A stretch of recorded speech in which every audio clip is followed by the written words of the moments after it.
In today's show, we have the top G getting arrested, a new Twitter files release, an NFL player having a cardiac arrest live, and also in the news, we have Kevin McCarthy voting 5 different times at this at the point of actually writing this, but now at the point of actually recording this, we actually have 9 consecutive times of us voting for Kevin McCarthy to be the House Speaker, but he seems not to be able to win the race. Also in the news, we have COVID making a splash again. You know what that means? Masks again. Are you excited? No, me either. You're watching The Demetrius Joe Show, and I'm your host, Demetrius Joe. Without further ado, let's begin. I got facts over tracks, this and that, spitting slow, spitting fast. I could roast, I could gas, think I'm okay at last, but I don't know if that can erase all the past. Okay, so digging right into it, we actually are going to read Twitter Files Part 9, 10, 11, and 12 because we missed a little bit. So I'm also going to be adding this to a compilation I have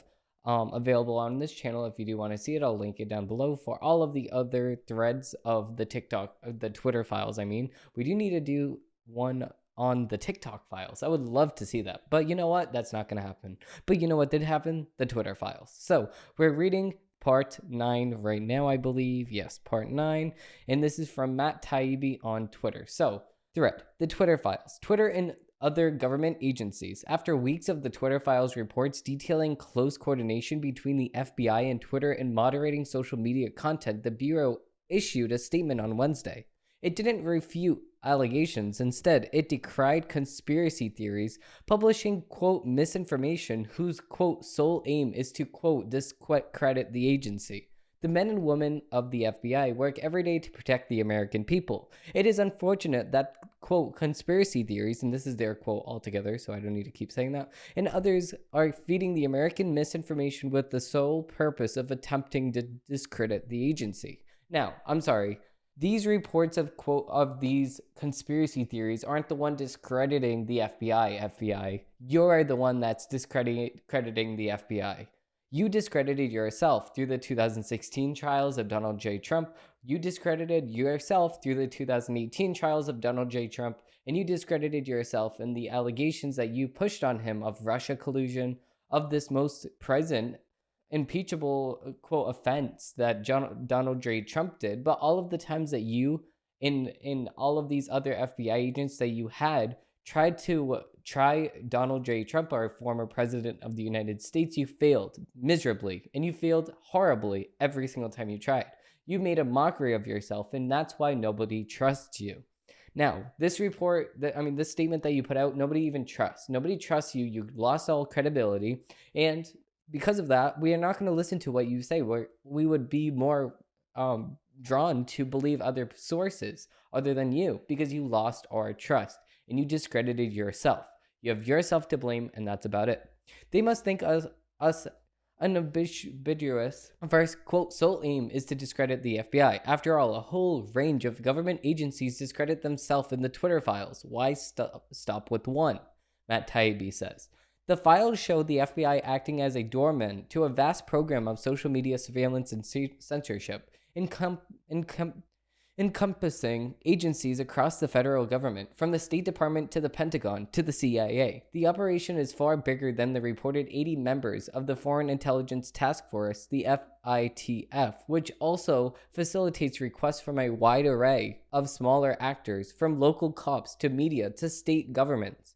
Twitter had so much contact with so many agencies that executives lost track. Is today the DOD and tomorrow the FBI? Is the weekly call or the monthly meeting? It was dizzying. A chief end result was that thousands of officials, quote, official reports flowed to Twitter from all over, though the FITF and the FBI San Francisco field office. On June 29, 2020, San Francisco FBI agent Elvis Chain wrote to a pair of Twitter executives asking if they could invite an OGA to an upcoming conference. OGA, or other government organization, can be an euphemism for CIA, according to multiple former intelligence officials and contractors. Chuckles 1. Quote, they think it's mysterious, but it's just conspirators. Other government agency, the place where I worked for 27 years, says retired CIA officer Ray McGovern. It was an open secret at Twitter that one of its executives was ex-CIA, which is why Chain referred to that executive as, quote, former employee.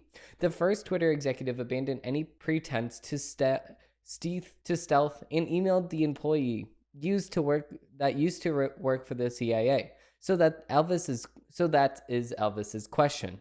Senior legal executive Stacia Cardell, whose alertness stood out among Twitter leaders, replied, I know, and I thought my silence was understood. Cardell then passes on conference details to recently hired ex-FBI lawyer Jim Baker. I invited the FBI and CIA virtually, will attend too.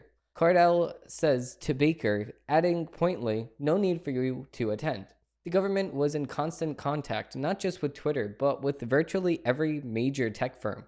These included Facebook, Microsoft, Verizon, Reddit, and Pinterest, and many others. Industry players also held regular meetings without government.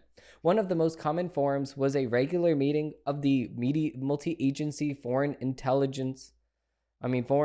Influence Task Force, FITF, attended by spaces of executives, FBI personnel, and nearly always one or two attendees marked OGA. The FITF meeting agendas virtually always included, at or near the beginning, an OGA briefing, usually about foreign matters. Hold that thought. Despite its official remit being foreign intelligence, the FITF in the FBI office became conduct for mountains of domestic moderation requests from state governments, even local police. Many requests arrived via teleporter, a one-way platform in which many communications were timed to vanish. Essentially, as the election approached in 2020, the FITF/FBI overwhelmed Twitter with requests, sending lists of hundreds of problem accounts. Email after email came in from San Francisco office heading into the election, often adorned with Excel attachment. There was so many government requests, Twitter employees had to improvise a system for prioritizing/triangulating them.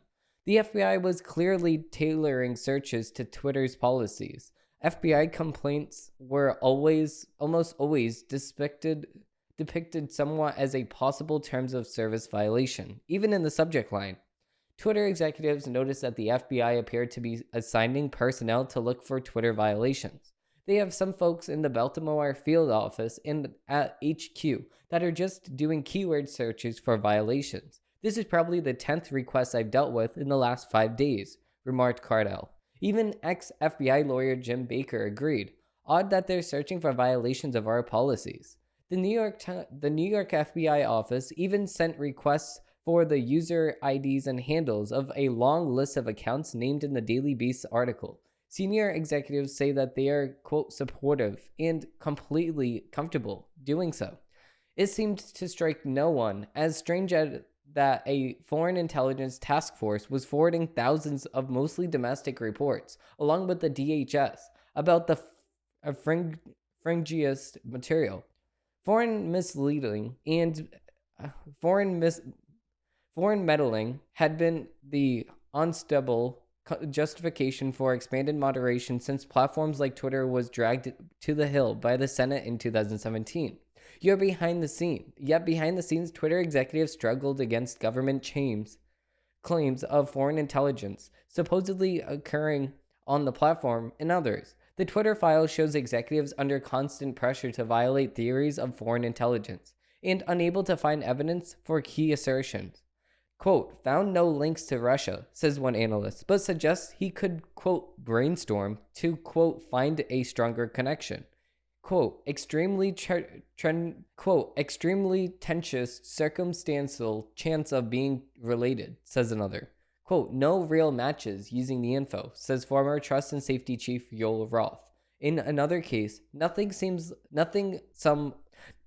some links were, quote, clearly Russian, but another was a, quote, house rental in South Carolina. In another case, Roth concludes a series of Venezuelan pro-Maduro accounts are unrelated to Russia's internet research agency because they're too high volume. The Venezuelans, quote, were extremely high volume tweeters, pretty uncharacteristic of a lot of other IRA activity, Roth says. In a key email, news that the State Department was making a wobbly public assertion of Twitter Russian influence led an executive. The same one with the OGA past to making a damning admission. Due to a lack of technical evidence on our end, I've genuinely left it be. Waiting for more evidence, he says. Our window on that is closing, giving the government partners are becoming more aggressive in attribution.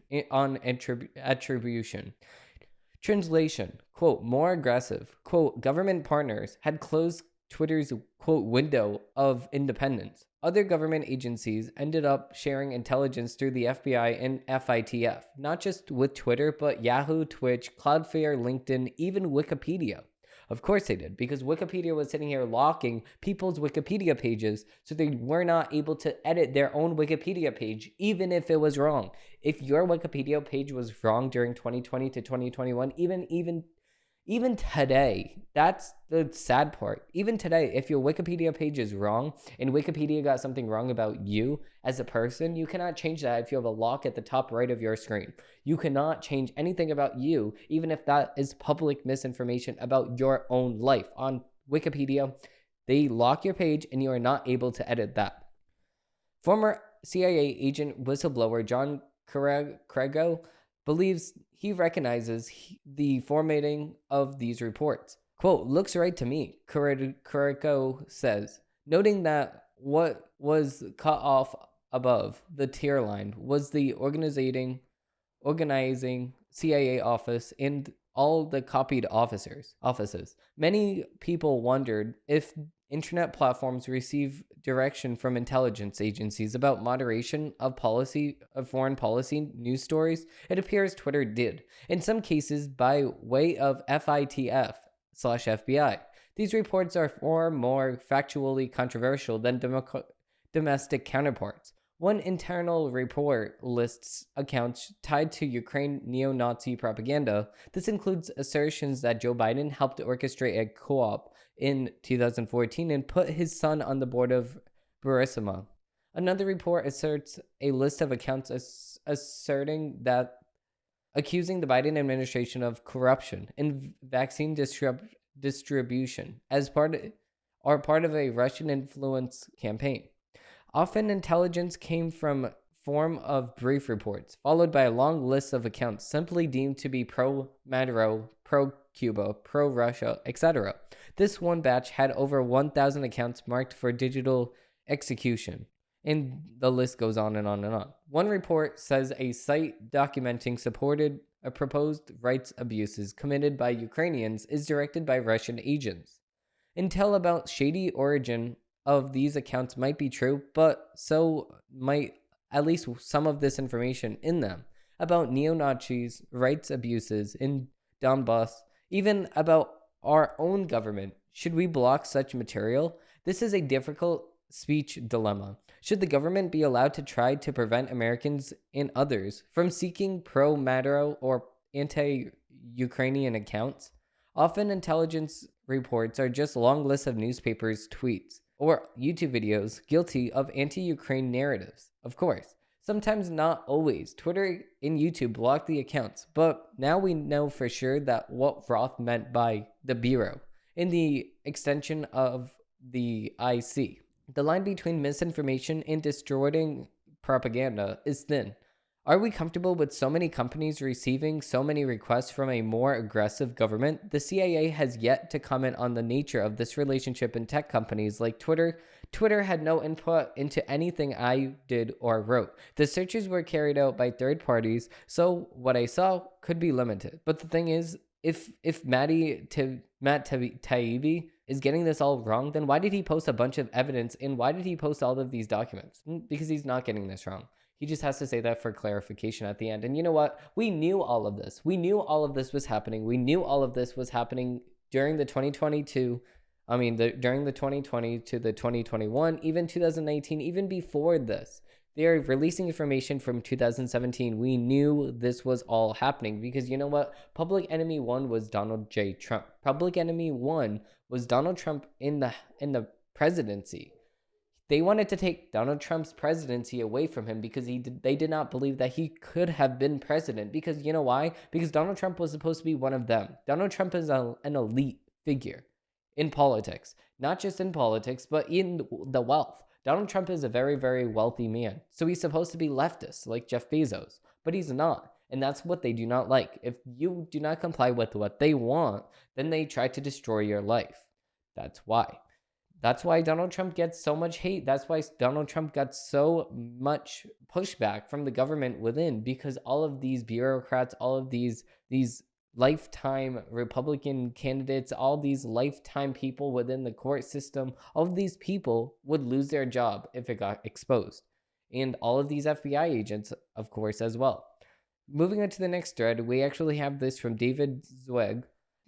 This is the Twitter Files Part 10. The Twitter Files, how Twitter rigged the COVID debate. By censoring info that was true but inconvenient to the United States government policy, by discrediting doctors and other experts who disagreed, by suppressing ordinary users, including some sharing the CDC's own data. So far, the Twitter Files... Where did it go? Okay. So far, the Twitter Files have focused on evidence of Twitter's secret blacklist and how the government functioned as a kind of subsidiary of the FBI, and how executives rewrote the platform's rules to accommodate their own political desires. What we have yet to cover is COVID. This reporting for the Free Press, the FP, is one piece of the important story. The United States government pressured Twitter and other social media platforms to alleviate certain content and suppress their content about COVID-19. Initial files at the FBI that I reviewed while on an assignment for the FP showed that both Trump and Biden administration directly pressed Twitter executives to moderate the platform's pandemic content according to their wishes. At the onset of the pandemic, according to the meeting notes, the Trump administration was essentially concerned about pandemic buying. They came looking for help from the tech companies to combat misinformation about runs to the grocery store. But there was runs to the grocery store. The White House, specifically Michael Kadros, led the Trump administration calls for help from the tech companies to combat misinformation. Areas of focus included conspiracy theories about 5G towers, runs in grocery stores, and misinformation that could stoke panic buying and behaviors. Coverage here, documents here, and here. So we actually can't see all those documents because it's redacted for public viewing, but it's just a screenshot. But the thing is that all of these should not be blocked. You should be able to talk about all of these things. So yeah, that is a red mark on the Trump presidency. It wasn't just Twitter. The meetings with Trump White House were also attended by Google, Facebook, Microsoft, and others, because they're all in bed with each other. Like, it's just so simple. When the Biden administration took over, one of their first meeting requests with Twitter executives was on COVID. The focus was on anti-vaxxer accounts. Essentially, Alex Bernstein. In the summer of 2021, President Biden said social media companies were killing people for allowing vaccine misinformation. Bernstein was suspended hours later after Biden's comments and kicked off the platform the following month. Bernstein sued and then settled with Twitter in legal processes. In the legal process, Twitter was compelled to release certain initial communications which showed direct White House pressure on the company to take action on Bernstein. A December 2022 summary of the meetings with the White House by Lauren Kulbston, Twitter's head of United States public policy, adds new evidence of the White House's pressure campaign and commends that it is repeatedly attempted to directly influence the platform. Kulbston wrote that the Biden team was very angry that Twitter had not been more aggressive in deplatforming multiple accounts. They wanted Twitter to do more. Twitter executives did not fully compensate on the Biden team's wishes. An extensive review of initial communications at the company revealed employees often debating moderation causes in great detail and with more care than was shown by the government towards free speech. But Twitter did suppress views, many from doctors and scientific experts, that conflicted with the official positions of the White House. As a result, legitimate findings and questions that have been expanded to the public debate went missing. There were three serious problems with Twitter's process. First, much of the content moderation was conducted by bots, trained on medicine, learning, and AI, impressive in their engineering, yet still crude for such nuanced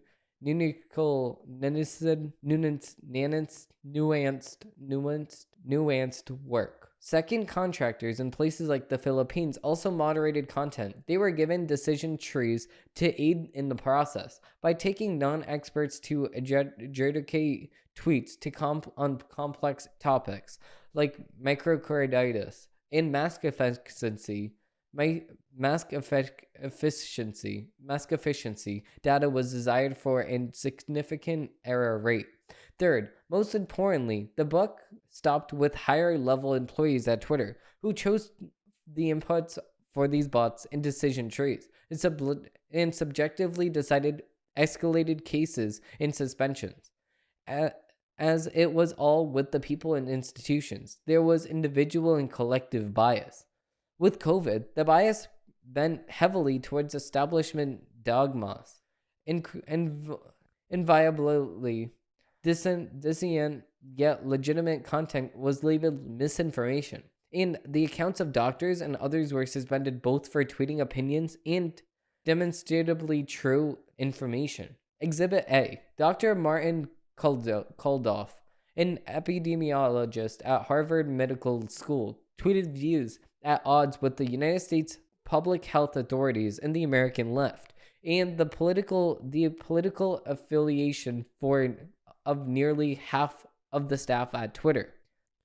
Internal emails show an intent to action by a moderator saying Kulldorff's tweet violated the company's COVID-19 misinformation policy and claimed he shared, quote, misinformation. But Kulldorff's statement was an expert opinion, one which also happened to be in the line of vaccine policies in numerous other countries. Yet it deemed false information by Twitter moderators merely because it differed from the CDC guidelines. After Twitter took action, Kulldorff's tweet was slapped with a misleading label, and all replies and likes were shut off, throttling the tweet's availability to be seen by and shared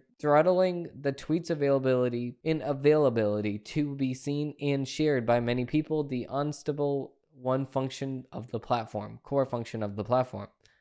In my review of internal files, I found countless instances of tweets labeled as misleading or taken down entirely, sometimes triggering account suspensions, simply because they veered from CDC guidance or differed from the establishment views. Now we're getting into this bureaucracy, this huge no-no, I would say, for the government, because of the fact that they're telling us what to think and how to think it. In my review of internal files, I found countless instances of tweets labeled as misleading or taken down entirely, sometimes triggering account suspensions, simply because they veered from CDC's guidance or differed from the establishment views. A tweet from Kelly KGA, a self-proclaimed public health fact checker with 18,000 followers, was flagged as misleading and replies and likes disabled, even though it displayed the CDC's own data.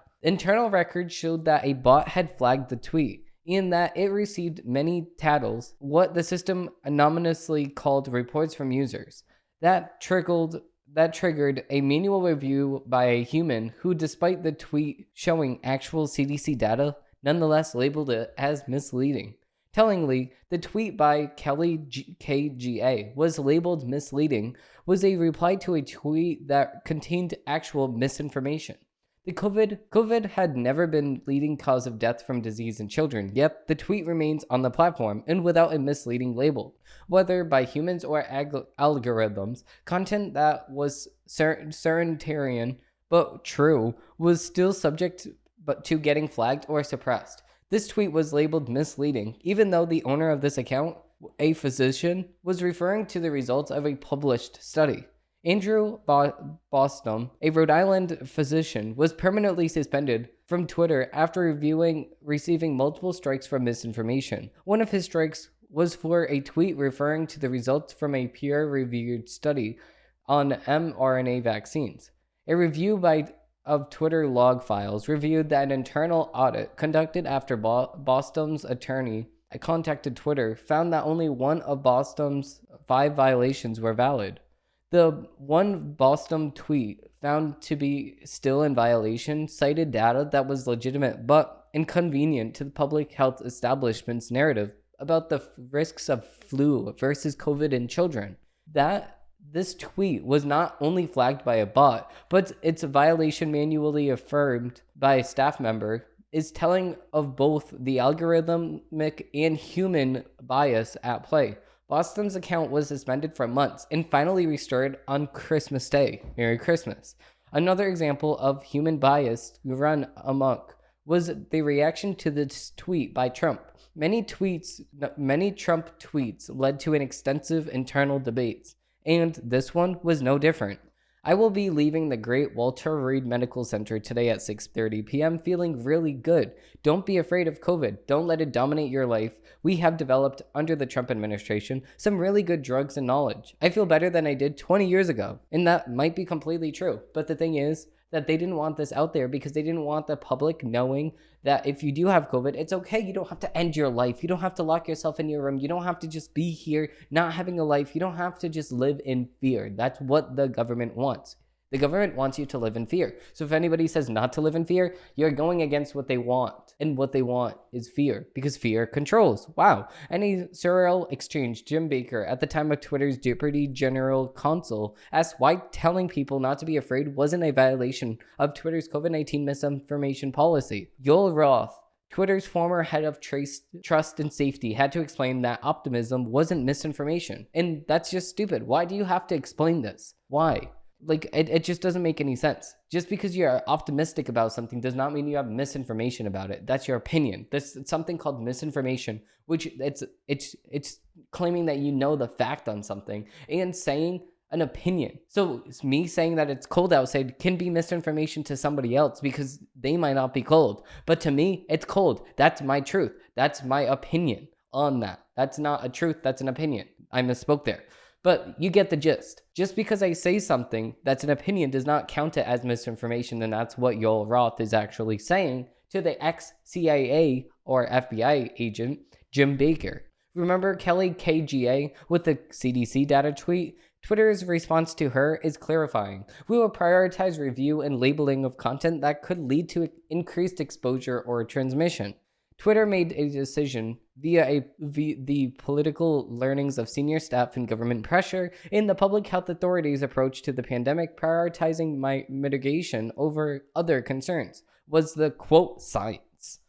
Information that challenged that view, such as showing harms of vaccines or that could be perceived as downplaying the risks of COVID, essentially to children, especially to children, was subject to moderation and even suspension, no matter whether such views were correct or adopted abroad. What might this pandemic and its aftermath have looked like if there had been a more open debate on Twitter and other social media platforms, not to mention the mainstream press, about the origins of COVID, about lockdowns and all the true risks of COVID in kids, and much more? Thanks to all of these people for their help in reporting the story. It's just crazy. It's just crazy. But, you know, like I said, we know all of this happened. We already know all of this happened. We already believed it, and we saw it firsthand in 2020. We're not dumb. We saw this happen in live time. I was banned on Twitter for saying stuff that other people perceived as being misinformation. And then I got mad at myself for being banned for 1 week. So when I came back, I started shouting and screaming at the CEO, Jack Dorsey. And then he suspended me for another week. And then I deleted Twitter right after that. Because 2 weeks of not using Twitter is not good for me. No, I need Twitter every single day. So if you don't want to give me Twitter every single day, I'm not going to go on Twitter. Now, speaking of Twitter, we actually have the next thread, the Twitter thread on that. This is actually part 11. The Twitter files, how the Twitter let the intelligence community in. This is from Matt Taibbi over on Twitter. In August 2017, when Facebook decided to suspend 300 accounts with suspected Russian origin, Twitter wasn't worried. Its leaders were sure they didn't have a Russian problem. I'm sorry, let me read that again. In August 2017, when Facebook decided to suspend 300 accounts with suspected Russian origin, Twitter wasn't worried. Its leaders were sure they didn't have a Russia problem, in which they didn't. We did not see a big correlation, no larger patterns. FB, which is Facebook, may take action on hundreds of accounts, and we may take action on about 25. Keep the focus on Facebook. Twitter was so sure they had no Russia problem, executives agreed to the best PR strategy was to say nothing on record and quietly hurl reporters at Facebook. Twitter is not in the focus of inquiry into Russian election meddling right now. The spotlight is on Facebook, wrote Public Policy VP Colin Corwell. In September 2017, after a cursory review, Twitter informed the Senate it suspended 22 possible Russian accounts and 179 others with possible links to these accounts amid a larger set of roughly around 2,700 suspected manually examined. Reviewing these major results, a furious Senator Mark Warner of Virginia, ranking Democrat on the Intelligence Committee, held an immediate press conference to denounce Twitter's report as frankly inadequate on every level. #irony, mused Corwell the day after Warner's presser after reviewing a e-circular from Warner's re-election campaign, asking for $5 or whatever you can spare. LOL, replied General Counsel Sen Edgett. Keep producing material. After meeting with congressional leaders, Cowell wrote, Warner has political incentive to keep this issue at the top of the news. Maintain pressure on us and the rest of the industry to keep producing materials for them. Taking their cues from Hillary Clinton, Corwell added. Dems were taking cues from Hillary Clinton, who that week said it's time for Twitter to stop dragging its heels and live up to the fact that its platform is being used as a tool for cyber warfare. In growing anxiety over its PR problems, Twitter formed a Russian task force proactively self-investigate. The Russia task force, stated mainly with data shared from counterparts at Facebook, centered around accounts supposedly tied to Russian Internet Research Agency, IRA. But the search for Russian perfidy was a dud. In October 13, 2017, no evidence of a coordinated approach. All of the accounts found seemed to be a lone wolf type activity. Different timing, spent targeting less than 100,000 in ad spent. 10,000 in ad spent. First round of RU investigation, 15 high-risk accounts, 3 of which have connection with Russia, although 2 are RT. Account 20, October 20, 2017, built a new version of a model that is lower precision, but higher recall, which allows to catch more items. We aren't seeing substantially more suspicious accounts. We expect to find around 20 with a small amount of spent.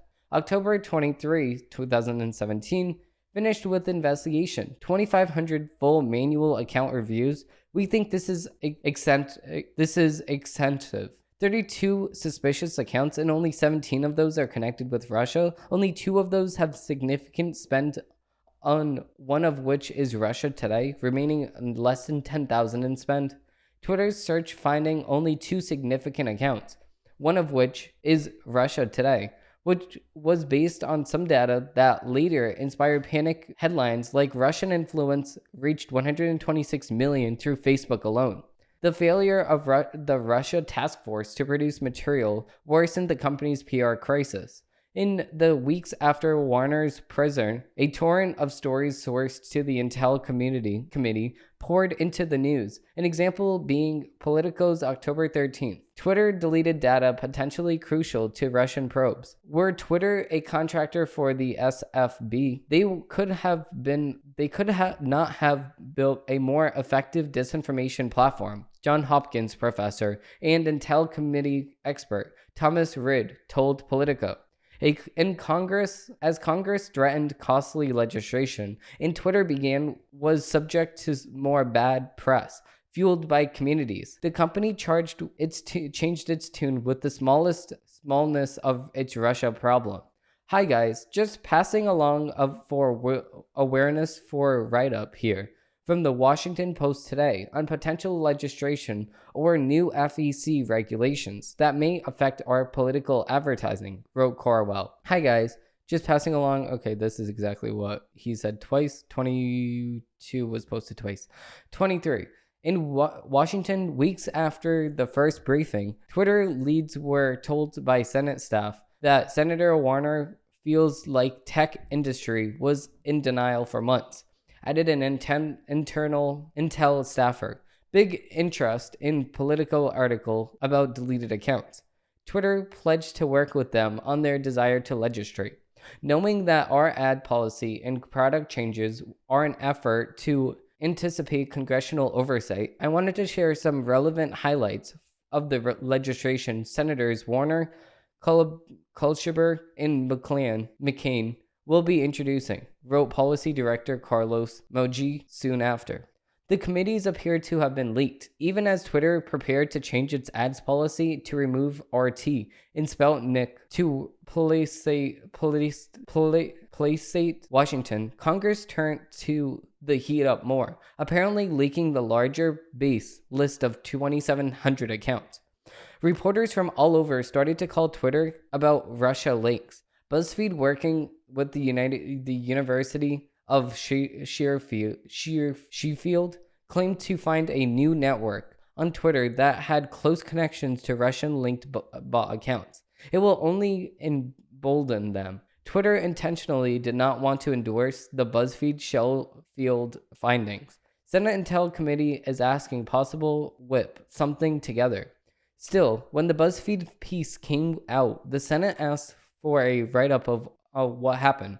Twitter was soon apologizing for the same accounts they'd initially told the Senate were not a problem. Reporters now know this is a model that works. This cycle threatened legislation, added to scare headlines pushed by congressional intel sources, followed by Twitter caving to moderation asks, would later be formulated in partnerships with federal law enforcement. Twitter soon settled on its future posture. In public, it removed content at our sole discretion. Privately, they would offboard anything identified by the United States intelligence community as a state-sponsored entry conducting cyber operations. Twitter let the USIC into its moderation process. It would not leave, wrote Corwell in an email to company leaders. We will not be reverting to the status quo. For more on the Twitter files, check out Barry West and all of these other reporters.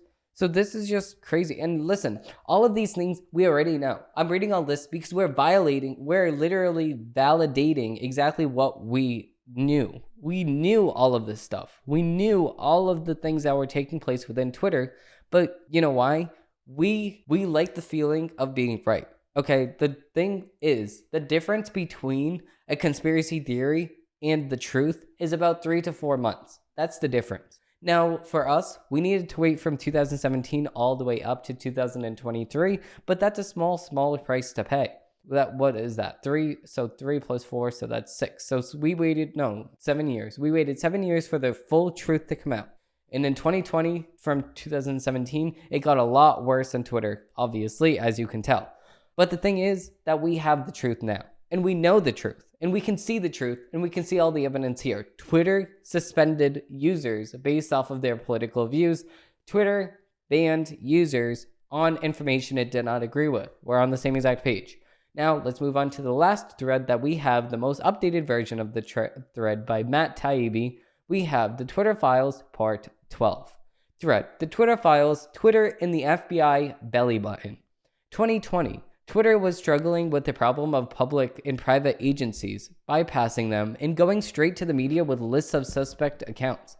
February 2020, and COVID broke out. The Global Engagement Center, a fledgling elite intelligence arms of the State Department, went to the media with a report called Russian Disinformation Apprentice Taking Advantage of Coronavirus Concerns. The GEC flagged accounts as Russian personas and proxies based on certain criteria, like describing the coronavirus as an engineered bioweapon, blaming research conducted at the Wuhan Institute, and attributing the appearance of the virus to the CIA. State also flagged accounts that were retweeted news that Twitter banned the popular United States Zero Hedge, claiming the episode led to another flurry of disinformation narratives.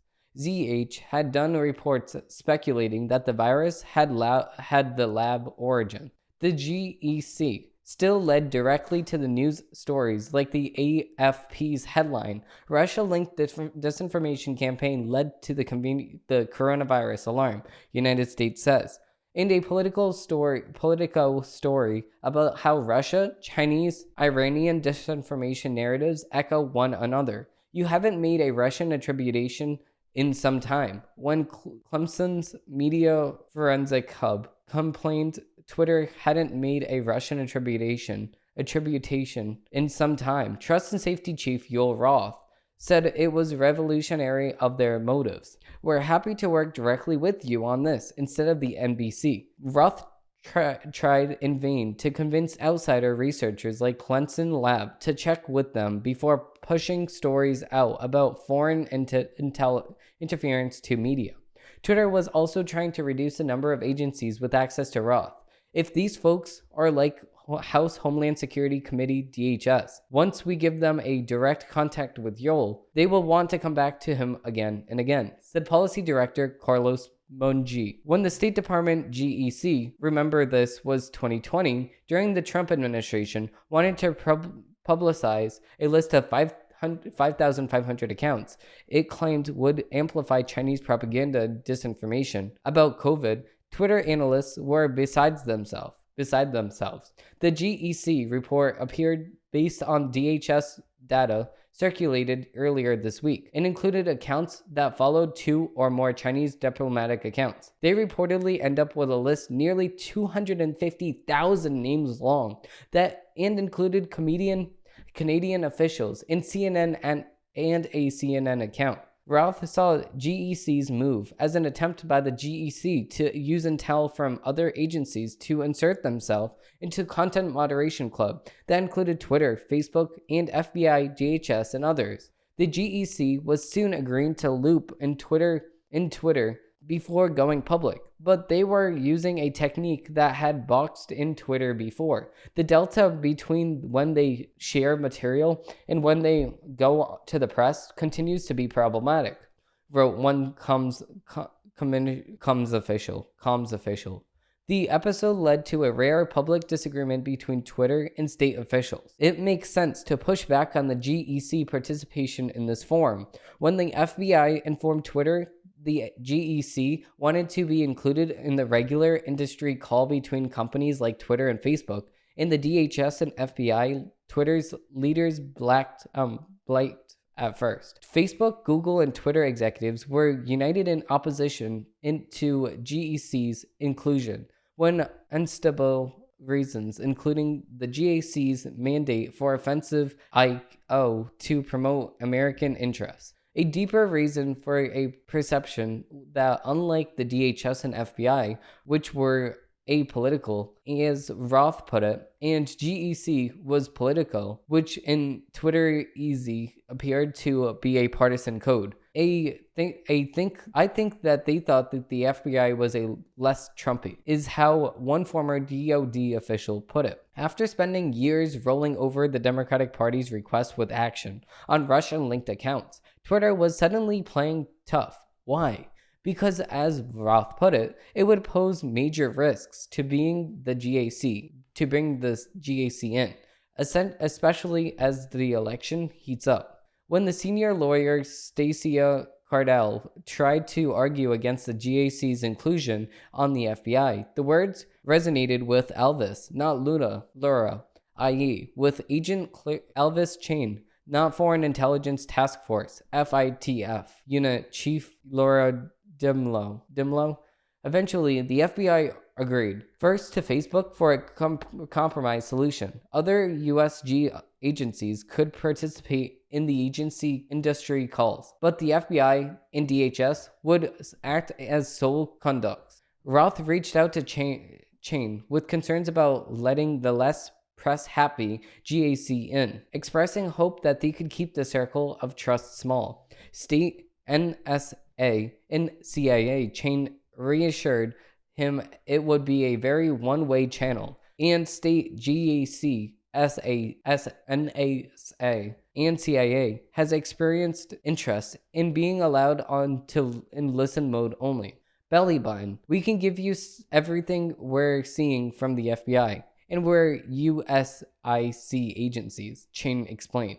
But the DHS agency, CISA, will know what's going on in each state. We went on to ask if the agency could rely on the FBI to be the belly button of the USG.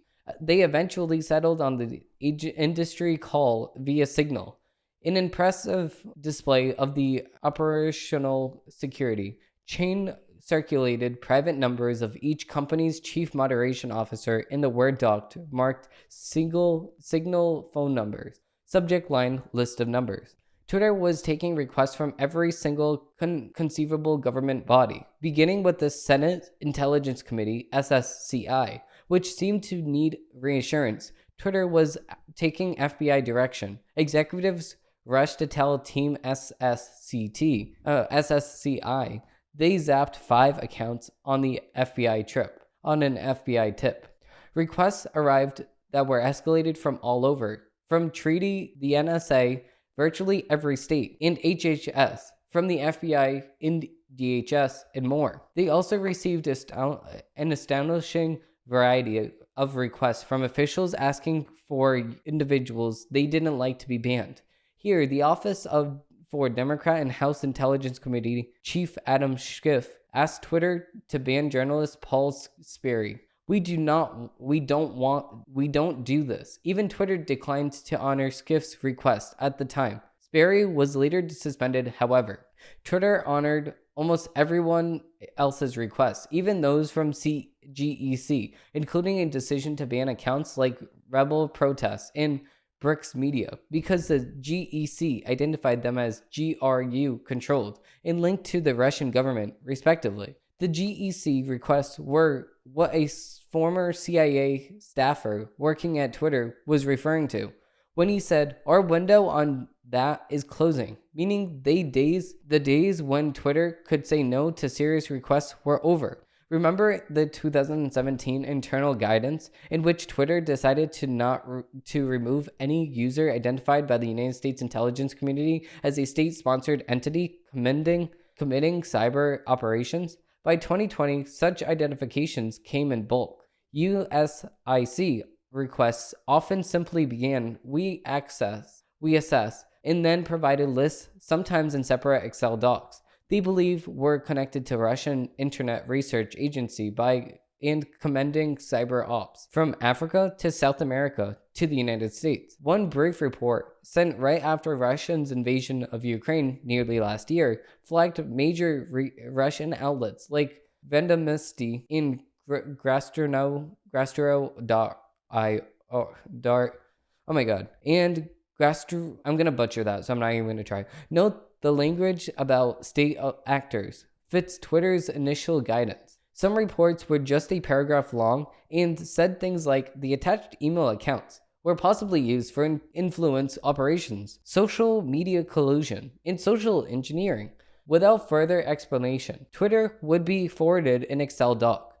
They were even warned about publicly surrounding a book by former Ukrainian prosecutor Viktor Shulkin, who alleged corruption by the United States government, specifically by Joe Biden. By the weeks before the election of 2020, Twitter was so confused by the various streams of incoming requests, staffers had to ask the FBI which was which.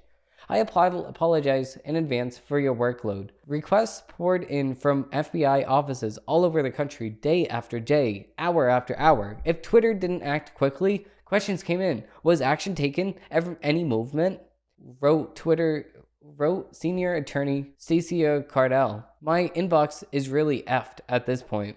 It all led to the situation described by Sellenberger, MD, 2 weeks ago, in which Twitter paid $3,415,323 essentially for being an overwhelmed subcontractor. Twitter wasn't just paid for the amount of work that they did for the government, they were underpaid. For more on the Twitter files, check out Barris What for all of these people. Okay, so what does this tell you, right?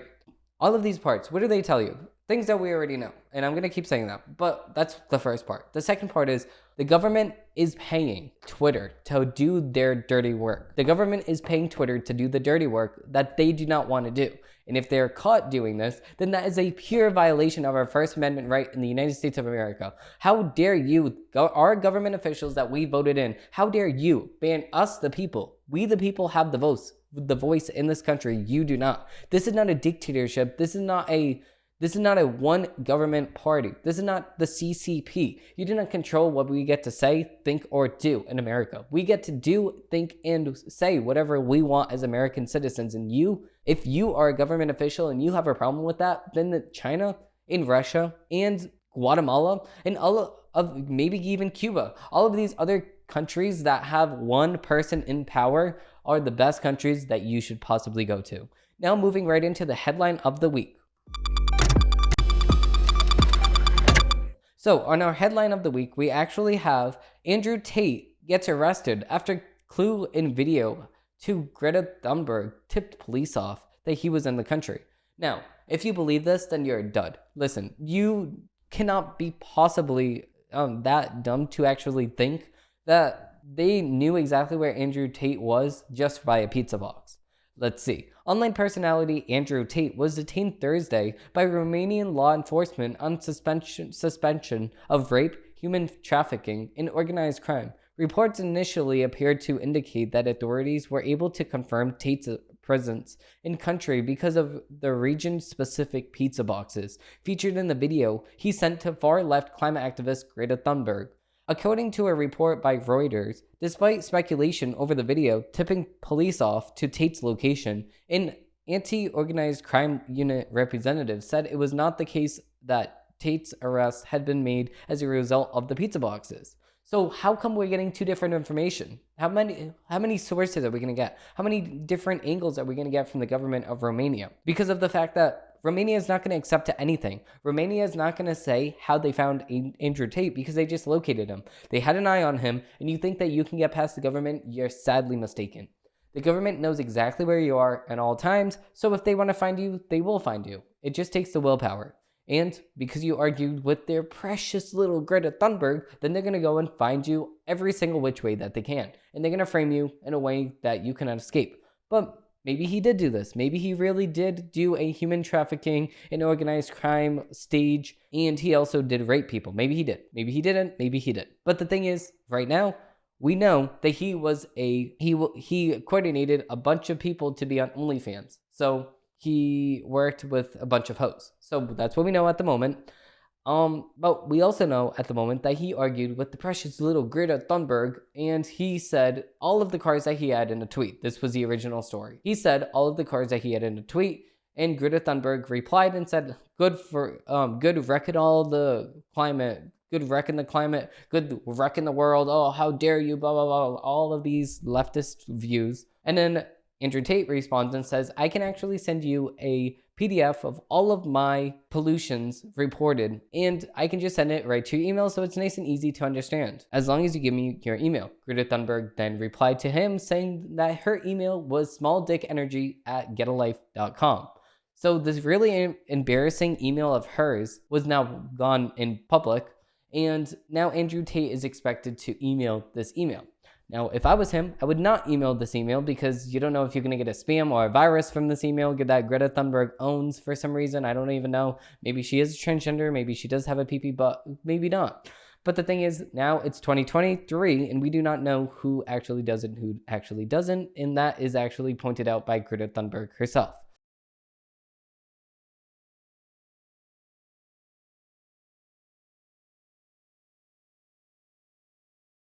Okay, and that's going to be it for this week. That's going to be it for this week on the Demetrius Joe Show. Thank you all for watching, and I hope that you have a great rest of your day. Bye. Hey, were you really going to click off this video before leaving a like and subscribing down below? Wow, so rude.